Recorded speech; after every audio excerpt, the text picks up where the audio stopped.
It would be impossible for me to fit 5 decades of experience with Wilderness Southeast into a 1 minute video. So I'm trying to do this. I'll try to keep it to 2. My first experience with Wilderness Southeast actually predates the organization. John Crawford and I were in the Navy together back in 1970, and we were on a trip to Gitmo, Guantanamo Bay, Cuba.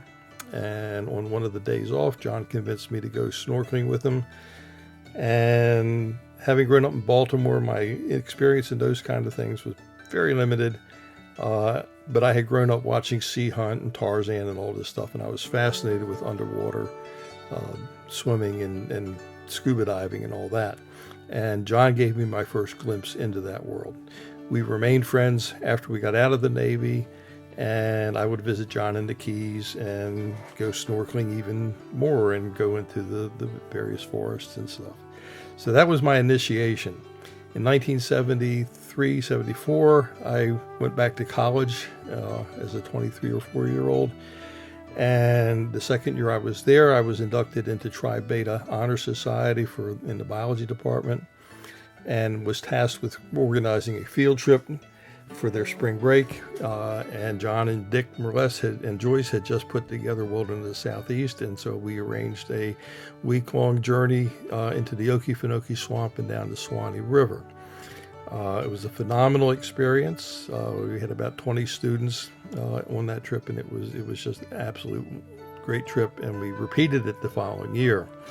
I graduated in 1977 and packed all my belongings into my Volkswagen Beetle and headed south, and stopped in Savannah to visit with John and Kathy, and wound up working with Wilderness Southeast as my first actual teaching experience with a group from Paideia High School, and Paul Hayward, who was the teacher, and Dick and John and Joyce and Kathy and I guess all were part of that trip.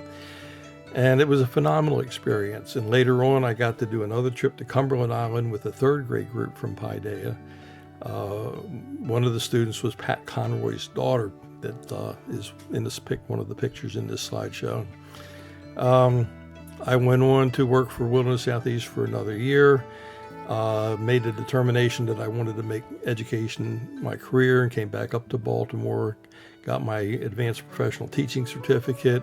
Taught in Baltimore for 6 years, but every summer I would come back to Georgia and work with Dick and John and everybody else, helping to run the Coastal Experience programs. And I've got several pictures from that to include here. So my experience with Wilderness Southeast has spanned decades, and it was an inspiration and a lifelong involvement with me with Wilderness Southeast, and it helped to a large degree shape my entire career. Thank you.